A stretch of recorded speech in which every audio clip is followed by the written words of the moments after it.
Hey guys, Lou here again with Ballard Creek.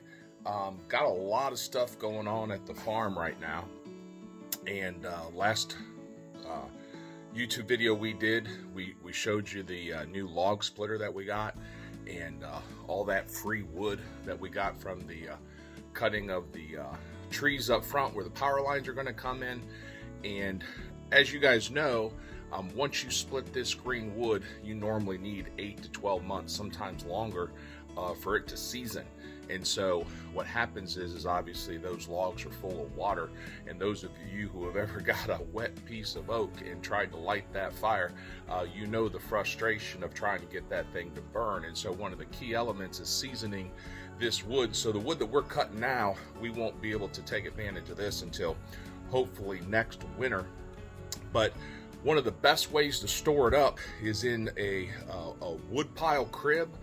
Some people just set some stakes and stack it between the stake, put a tarp over it, that kind of stuff. But they do make what they call wood cribs, and the idea is that it has a little bit of a tin roof over top of it, and what that does is it has slats on the side so that air can move through the wood and dry it out much quicker, and then also keep the majority of the rain off of it. So we had our framers up here yesterday, and they blew this thing out in one day and just exceeded my expectations.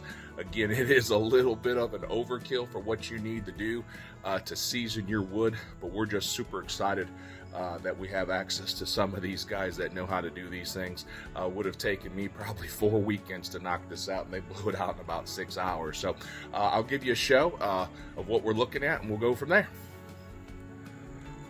So we showed you a bunch of the wood that we started cutting up.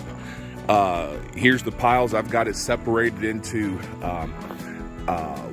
white oak and into poplar, and then we got some red oak, and then we did actually get some really cool walnut, which is what this wood is right here. They make floors and furnitures and stuff out of that. But cedar, man, we got some really cool cedar pieces out of here too, and this stuff, it just smells so good when you burn it, and people actually line their closets with this stuff, and it'll just give off that aroma. It's good for keeping moths and that kind of stuff. Back in the old days, they used to line the closets with this kind of wood right here, but we've just got a bunch more of this over here to cut. And then if you see over there, I've got a whole stack of wood over there just facing the sun, just drying out, ready to get split. But I wanted to show you the crib here and give you an idea of how we're going to store this. And man, this thing just came out fantastic.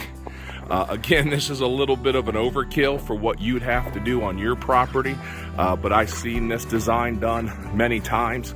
And what we have is 16 foot by 5 deep. And again, I realize that a lot of people don't have decks on the back of their home constructed as well as what we did this. We've got 6x6 posts.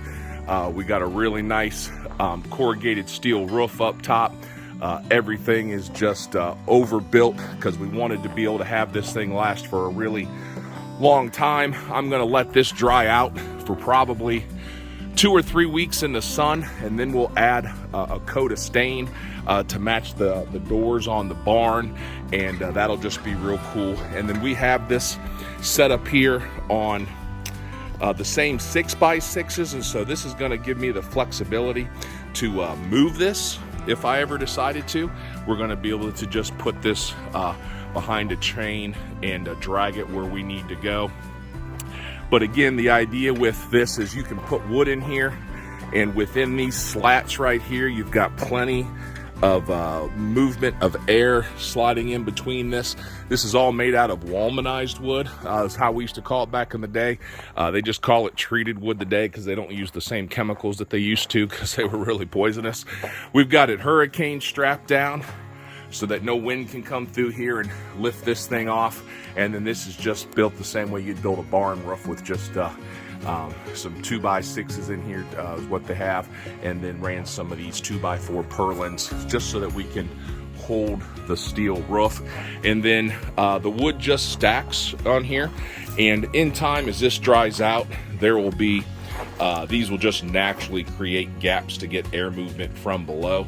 But you just stack your wood up in here, and then the roof has about a 2 foot 18-inch overhang, so that it will keep the majority of the rain off of the wood so that it can season. And so again, this is a little bit overkill, but my framer, he just likes to do things right. I showed him a picture of something that looked like this, and just said, hey man, if we can do it this way, that would just be ideal.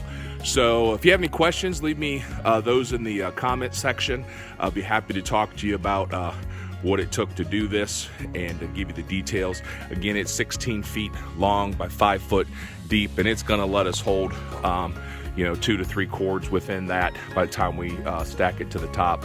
And it'll just be a real nice place for us to store it, just right here next to the barn, and just a place where we can easily come down here with a truck, grab what we need, and take it up to the house. So don't forget to like this video, and if you have any questions about the things we're doing, leave those in the comment below.